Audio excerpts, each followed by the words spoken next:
Insulin అన్నారు కదా sir. So ఈ ఇన్సులిన్ లో 3 రకాలు చెప్పారు కదా. దాని గురించి ఇంకా డెప్త్ గా ఏమైనా చెప్పగలుగుతారా? అంటే అంటే ఎలాంటి సిచ్యువేషన్స్ కి ఏ ఇన్సులిన్ ఉపయోగిస్తారు అనేది. Okay, right. ఇన్సులిన్లో 3 రకాలు ఉంటాయి. ఒకటి long acting, intermediate acting, short acting. Okay. So మనం హాస్పిటల్ సెటప్లో పేషెంట్ అడ్మిట్ అయినప్పుడు షార్ట్ యాక్టింగ్ ఇన్సులిన్స్ వాడతారు. ఓకే. ఎందుకంటే వాటి షుగర్ లెవెల్స్ ఇమీడియట్గా పడిపోతాయి. విత్ ఇన్ 1 అవర్ 2 అవర్స్లో కూడా డ్రాప్ అయ్యే ఛాన్స్ ఉంటుంది. కాబట్టి ఇంటి దగ్గర ఉన్న పేషెంట్లు అవి వాడకపోవడం మంచిది. నెక్స్ట్ వాటికి daily 3 to 4 times sugar check చేసుకుంటూ ఉండాలి. అంటే దాని స్పాన్ వచ్చేసి 6 అవర్స్ ఉంటుంది. సో వన్స్ ఒకసారి ఇన్సులిన్ ఇస్తే డ్యూరేషన్ ఆఫ్ యాక్షన్ 6 అవర్స్ వరకు ఉంటుంది. సో ఈ 6 అవర్స్లో ఎప్పుడైనా డ్రాప్ అవ్వచ్చు. సో ఇంటి దగ్గర అన్నిసార్లు చూసుకోలేరు కాబట్టి సో ఇంటి దగ్గర ఆ ఇన్సులిన్ వాడకపోవడం మంచిది. కంపల్సరీ అబ్జర్వేషన్ లో ఉండాలి. సో హాస్పిటల్ సెటప్ ఉన్నప్పుడు మనం షార్ట్ యాక్టింగ్ ఇన్సులిన్ ఇస్తాం. ఆ షార్ట్ యాక్టింగ్ ఇన్సులిన్ కూడా షుగర్ చూసుకొని ఇవ్వాలి. సో ఇన్ కేస్ షుగర్ చూసుకున్నప్పుడు 230, 300 అలా ఉందనుకోండి, దాని తగ్గట్టు ఇన్సులిన్ ఇస్తారు. 300 అంటే దానికి కూడా రేంజ్ ఉంటుందా సార్? ఈ రేంజ్ లో ఉంటేనే ఫస్ట్ ఇన్సులిన్ ఇస్తాము అనేసి. అబౌట్ 200 ఉందంటే కన్నా అక్కడి నుంచి స్టార్ట్ చేస్తాం units. 2 units, 4 units, 6 units, 8 units అట్లా స్టార్ట్ చేస్తాం అప్ టు 350, 400 వరకు. ఆ షార్ట్ యాక్టింగ్ ఇన్సులిన్ ఇది వచ్చేసి మెయిన్ గా తిన్న తర్వాత ఉండే గ్లూకోజ్ లెవెల్స్ ని కంట్రోల్ చేస్తుంది. తిన్న తర్వాత మనకు బ్లడ్ లో గ్లూకోజ్ పెరుగుతుంది కదా, దాన్ని కంట్రోల్ చేస్తుంది. అది short acting insulin. Next intermediate acting. Intermediate acting అంటే ఇది రోజుకి 2 సార్లు తీసుకోవాలి. సో దీని యాక్షన్ వచ్చేసి 8 to 12 అవర్స్ ఉంటుంది. 8 to 12 hours. 8 to 12 hours. So ఇది తినక ముందు ఉన్న షుగర్ లెవెల్స్ ని కంట్రోల్ చేస్తుంది అండ్ తిన్నాక ఉన్న ఇన్సులిన్ షుగర్ లెవెల్స్ ని కంట్రోల్ చేస్తుంది. అందువల్ల ఇది ఇంటర్మీడియట్ యాక్టింగ్ అంటారు. ఇది పొద్దున 8 o'clock తీసుకుంటే మళ్ళీ రాత్రి 8 o'clock తీసుకోవాలి. సో దీంతో బెనిఫిట్ ఏంటంటే గ్లూకోజ్ లెవెల్స్ అనేవి హైపోగ్లైసిమియా రాదు, అంటే పడిపోవడం జరగదు అనమాట. సో స్లోగా కవర్ చేస్తుంది. సో ర్యాపిడ్ ఇంట్లో తీసుకోవచ్చు ఇన్సులిన్. వన్స్ చెక్ చేసుకుని సరిపోతుంది. ఇంట్లో ఒకసారి చెక్ చేసుకున్నా కూడా సరిపోతుంది డైలీ.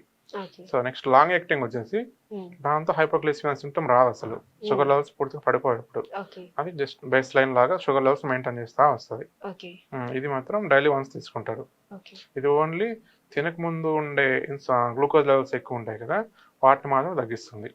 సో పైన చెప్పిన 3 రకాల్లో షార్ట్ యాక్టింగ్ అనేది తిన్న తర్వాత ఏదైతే బ్లడ్ లో గ్లూకోజ్ ఎక్కువ ఉంటుందో దాన్ని కవర్ చేస్తుంది. ఇంటర్మీడియట్ యాక్టింగ్ అనేది తినక ముందు తిన్న తర్వాత 2 సార్లు పెరిగే గ్లూకోజ్ లెవెల్స్ కంట్రోల్ చేస్తుంది. లాంగ్ యాక్టింగ్ అనేది మాత్రం ఓన్లీ తినక ముందు ఉండే గ్లూకోజ్ లెవెల్స్ ని తగ్గిస్తుంది. అది ఆ ఇన్సులిన్ గురించి. ఓకే. సో దీనికి అన్నిటికీ ఒకటే డయాబెటీస్ రేంజ్ ఉంటుందా, లేకపోతే అబౌవ్ 200 ఉంటేనే ఇస్తారా? అన్నిటి అంటే ఏ సిచ్యువేషన్ లో ఏది ఇస్తారనేది పేషెంట్ కి హోమ్ అడ్వైజ్ అయితే మాత్రం ఇంటర్మీడియట్ యాక్టింగ్ ఇస్తాం. హాస్పిటల్ సెటప్ లో ఉన్నప్పుడు యాక్టర్ ఇస్తాం, అదే మన షార్ట్ యాక్టింగ్. షార్ట్ యాక్టింగ్ తో పాటు లాంగ్ యాక్టింగ్ కూడా ఇస్తాం ఒకవేళ ఇంటికి అడ్వైజ్ చేస్తే పేషెంట్లకి. So low dose short acting ఇచ్చి నైట్ టైం సింగిల్ డోసు, అంటే 3 పూట్ల short acting, night 1 time long acting ఇస్తాం.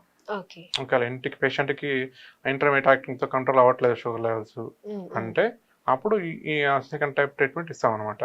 So daily 3 times insulin short acting ఇస్తాం. పొద్దున 6 గంటలకి, మధ్యాహ్నం 12 గంటలకి, మళ్ళీ ఈవినింగ్ 6 గంటలకి. దాంతో పాటు night time 9 o'clock, 10 o'clock long acting insulin ఇస్తాం.